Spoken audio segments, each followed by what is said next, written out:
Burada ikiye bükülmüş, bunu geçselerse bununla uğraşılır mı yadır şimdi? Ya hazır ekmek istiyorlar şimdi. İş beğenmezler. Kombi ve ocak bağlantılarının düzgün yapıldığından emin olmak için elektronik gaz kaçak tespiti için kullanılan elektronik dedektörlerimiz var. Bunlar kullanılıp tespit ediliyor. Ama olmadığı zaman, bu ekipmanlarımız olmadığı zaman sabundan deterjanla köpürtülerek bağlantı yapılan yerler tespit edilebilir. O şekilde de tespit edilebilir. Ama en sağlıklısı gaz dedektörleriyle kaçak tespiti yapılması daha güzel olur. Evlerdeki yani genellikle iş yerlerinde gaz ölçüm dedektörleri kullanılıyor kaçak tespiti için elektronik olarak. Yani olası bir kaçakta direkt devreye girip gazı kesen dedektörler var. Genellikle iş yerlerinde kullanılıyor. Evlerde çok nadir, ya isteğe bağlı olarak yapılıyor ama evlerde de kullanılırsa olası bir patlamaya veya da olası bir yangına engel olunabilir.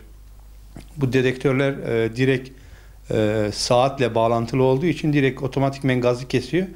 Bu şekilde oluşabilecek zararları en aşağı, en minimuma indiriyor.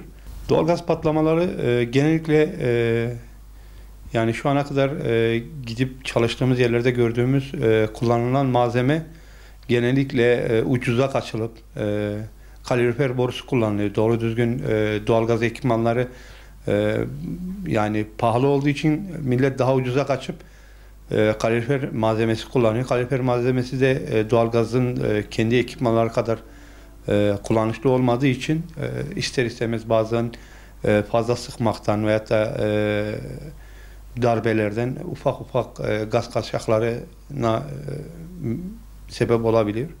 Bundan dolayı da doğalgazın kokusu çok fazla belli olmadığı için daha sonra içine esans katılarak biraz daha belirginleştirmişler ama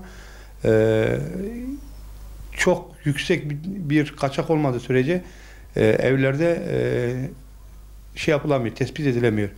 Bunun için elektronik kaçak tespit şeyleri var, dedektörleri var. Direkt ana sayaca bağlanıyor.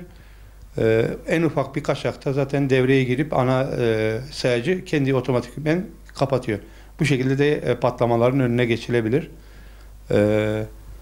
Kullanılan ekipmanların doğru düzgün olması gerekiyor. İlaç, şu anda kullanılan ilaçların piyasada yeni ilaçlar kullanılıyor. Eskiden keten ve Hak White vardı. Balık yağı dediğimiz, kullandığımız bir yağ vardı.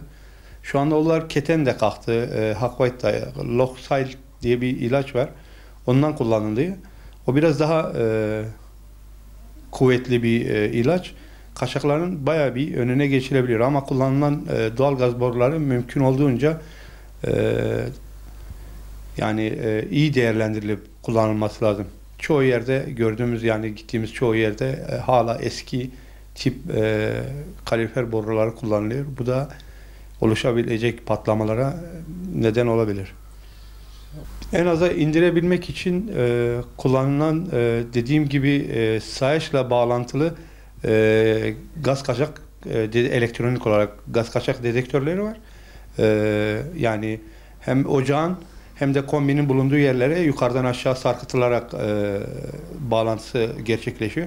Elektronik olduğu için direkt ana sayaca bağlanıyor. Ana sayaçta olası bir en ufak bir kaçakta zaten otomatikmen ana sayacı kapatıyor. Bunu kullandıkları zaman olası bir patlamayı, yüksek bir patlamayı önüne geçmiş olabilirler. Ama şu anda en fazla kullanılan yerler iş yerleri. İş yerlerinde bu özellikle doğalgaz firmaları, yani ana dağıtım firmaları bunu şart olarak sadece iş yerlerinde şart olarak koşuyorlar. Çoğu evlerde bu maalesef kullanılmıyor. Çok nadir belki kişi kendi isteği üzerine yapıyor ama genelde iş yerlerinde kullanılıyor bu dediğim dedektörler. Eğer evlerde de kullanılırsa gerçekten bu patlamaların büyük bir kısmını engelleyebileceğine inanıyorum.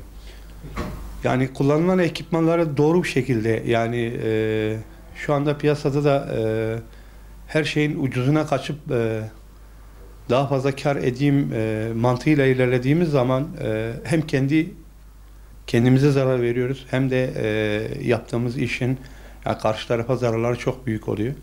Yani kullanılan malzemenin kaliteli ve düzgün olmasının önüne bir engel olmaması lazım. Yani fiyatlar çok pahalı olmasını pek kayla almamamız lazım, ama kendi canımızın daha kıymetli olduğunu bilmemiz açısından bu malzemeleri kullanmamız gerekiyor. Eğer kullanılırsa inanıyorum ki hem patlamalar önüne geçmiş olur, hem de maddi kayıplarımız askeri düzeye düşmüş olabilir.